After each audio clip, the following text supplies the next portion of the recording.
As of now naman po, based on our debrief a while ago, kaya malinaw naman po na nung nag-usap kami with MSERV na sinabi nila, identified na natin ang root cause, ito po yung root cause, kaya kung nalaman natin na yun na at walang ibang systems na affected, that's when we energize. Kasi alam na natin na walang ibang posibleng equipment na kapag in-energize natin magkakaproblema. So, it was a very quick coordination naman with MSERV, so na-identify nila agad yung root cause.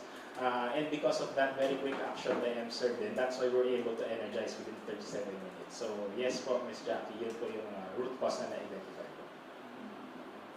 So this is nothing to do with the circuit breaker or anything in the systems? It has, well, of course, we're doing all the testing because of our comprehensive check dito sa MIAA Terminal 3 ng ating electrical systems.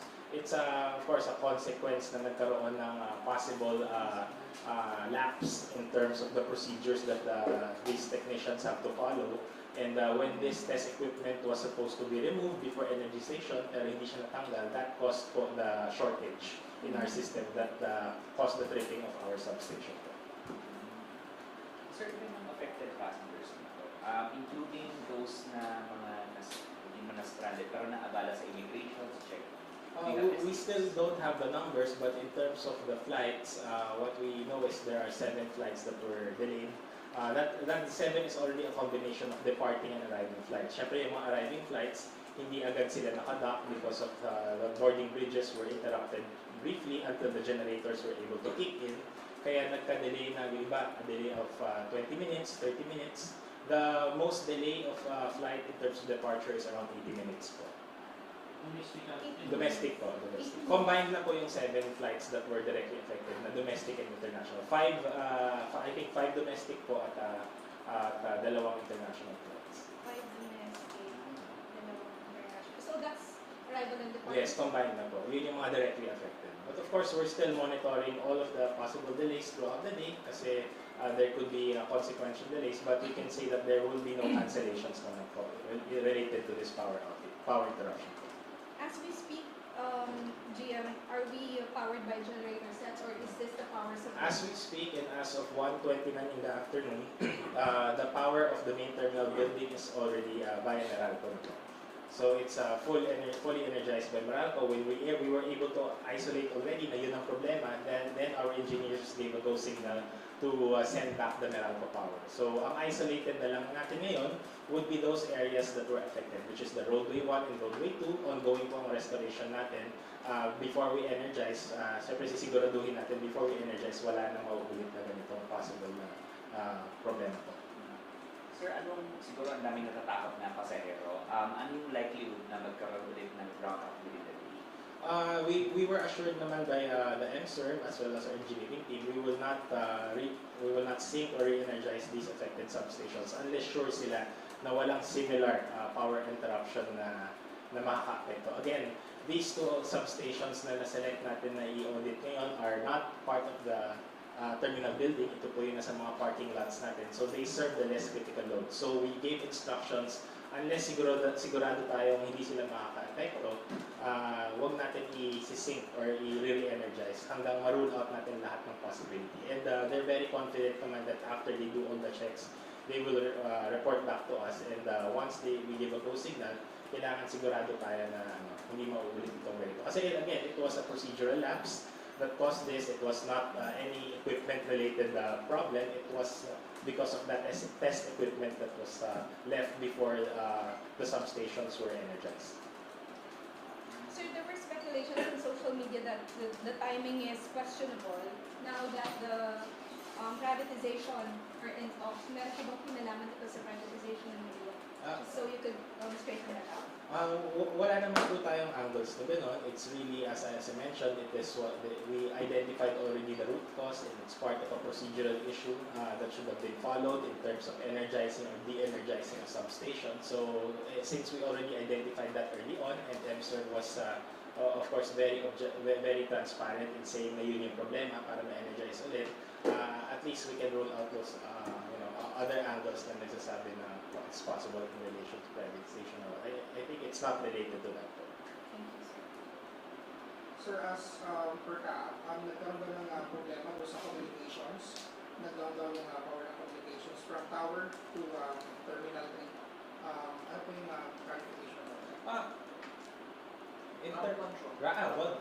It's more of the communications by our ramp controllers. Ang ramp controllers po natin ay ang mga nagko-control ng ating mga aeroplano once they enter from the runways.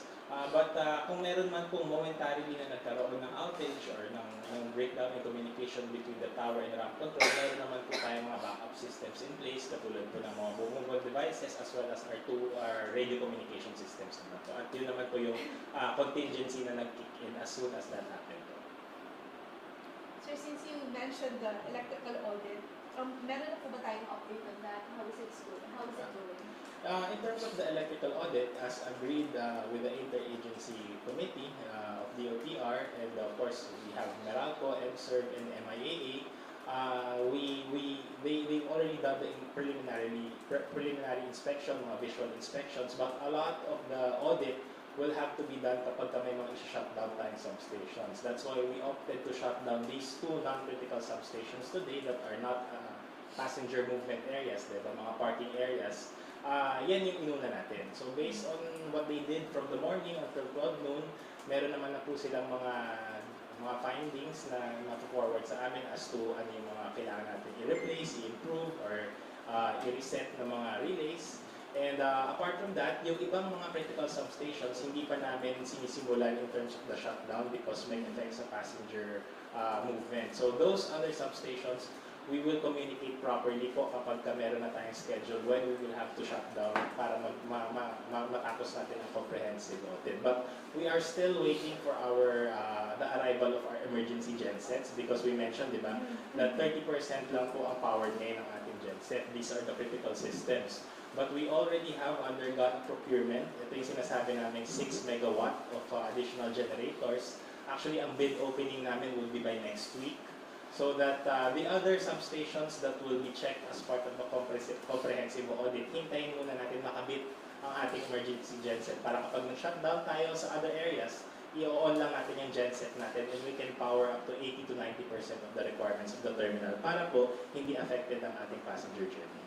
So sir, yung ginawa kanina sa substations, last na yun before the we will be scheduling the other remaining substations mga after end of July na because we are waiting for the commissioning of the larger gensets. But kaya inuna tong dalawang substations kasi diyan nagkaroon ng problema ng May 1, di ba? Kaya those are the critical areas kaya kailangan siya talagang unahin. So we deemed na gawin na yan sa non-critical areas because sabi nga natin, kasi nga isolated naman siya from the terminal building. But of course, we did not foresee that there would be a procedural lapse na mangyayari because we were confident naman na hindi siya equipment related. Kaya we were confident na from the morning until 12 noon, from the energization to wala na magkakaproblema. And yun nga lang, nagkaroon ng unforeseen event na nangyari na to. But we are happy because of the support that we have with Meralco and MSERV. We were really able to restore the power within 37 minutes. So I have to ask this again, since we have an ongoing audit and hindi pa tapos yun, yung sinasabi ng shutdown, will we have the assurance na hindi na mangyayari to ulit this power outage? Well, you have MIAA and the Meralco and MSERV team talaga that are closely monitoring the situation of Terminal 3. In short, talaga nakatutok tayo dito and that's why we are also expediting the procurement of the emergency gensets that we will be having, of course, bid opening na next week. And after award, within 1 or 2 weeks, may install po natin ang this 6 megawatt genset natin. So, what we can assure is similar to what happened today, we are on site. The teams are here to support the terminal para kung meron ng nangyari, katulad ng kanina, napakabilis ng pag-responde natin para wala talaga ma-affect na flights. And based on the activities that were done earlier, of course, we will have to sit down again with Meralco and MSERV to ensure talaga that all procedures are in place para hindi magkaroon ng ganitong lapse po in any future events po. Sir, hindi ko alam kung masyadong technical ko or what. Kasi di ba, supposedly yung substation na yun should not affect the entire building. Pero how come may effect pa rin? Well, it's also part of the comprehensive study on how we can, ito yung mga tinatawag bilang relay setting para ang mga substations are supposed to isolate themselves kapag may problema. So, based on that, kasama naman po yun, it's part of the awarded contracts na ng MIAA. Meron na po tayo nakuhang contractor that will be doing the relay setting coordination para yung mga circuit breakers natin are properly timed together with Meralco para kung nagkaroon po ng fault, it's isolated in one area, hindi po siya magkakascade sa buong system po natin. So that's also awarded and that's ongoing na rin po yung study natin on how to improve that aspect on isolating the problems. Thank you. Sir, Senator Grace po is saying that even if NAIA's privatization is being explored, there is no excuse for airport officials to drop the ball. Meaning,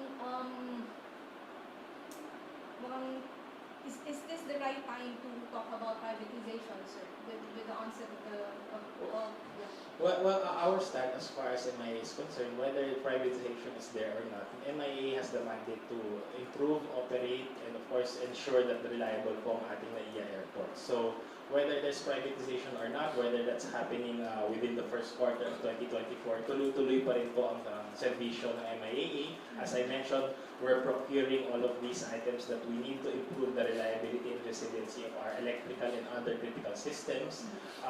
It's unfortunate po that today, again, we would like to apologize because of the interruption. Nagkaroon po tayo ng brief 37-minute interruption dito sa T3 that caused some delays for our flights. But we can ensure to the public that tuloy-tuloy naman po tayo in terms of investing or looking, in fact, we will be replacing a lot of the systems in Terminal 3.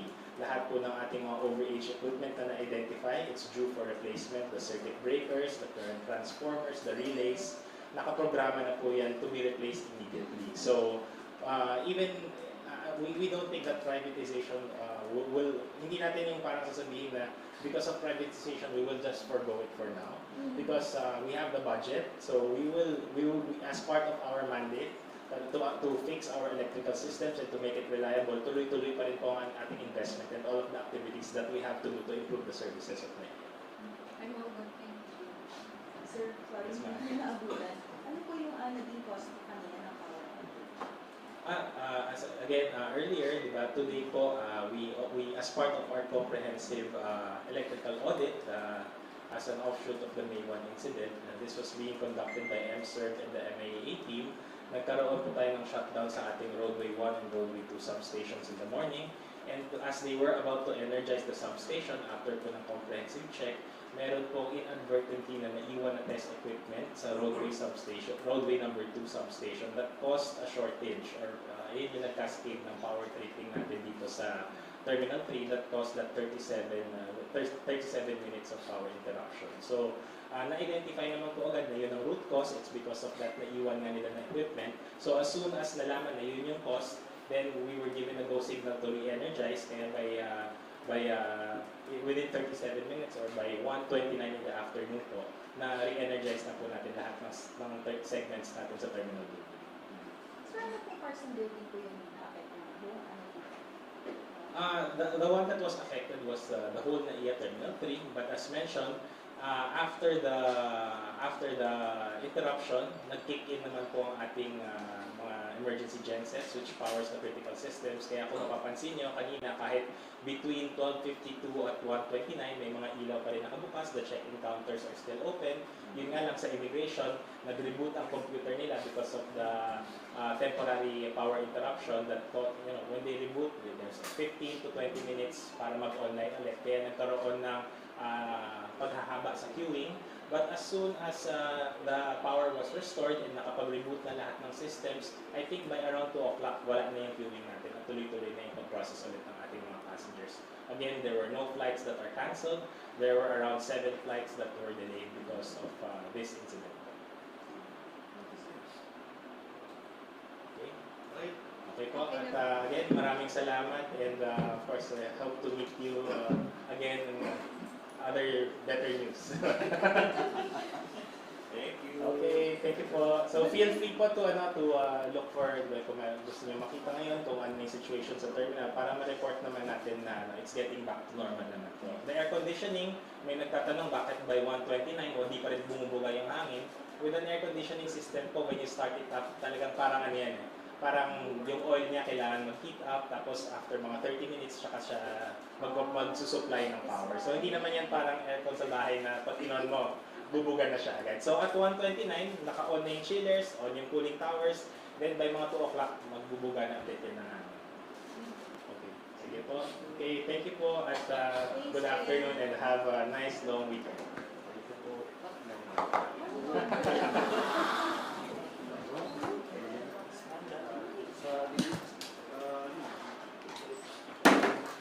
Pin tayo. Naka-live feed yan. Amazing. Mag-search lang ako.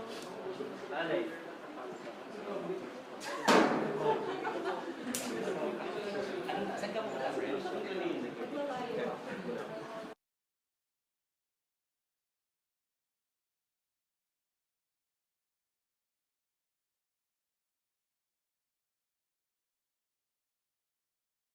Kaya inagaan ko na po. Aba. Sige. Sir, Hindi, wala namang ano yun.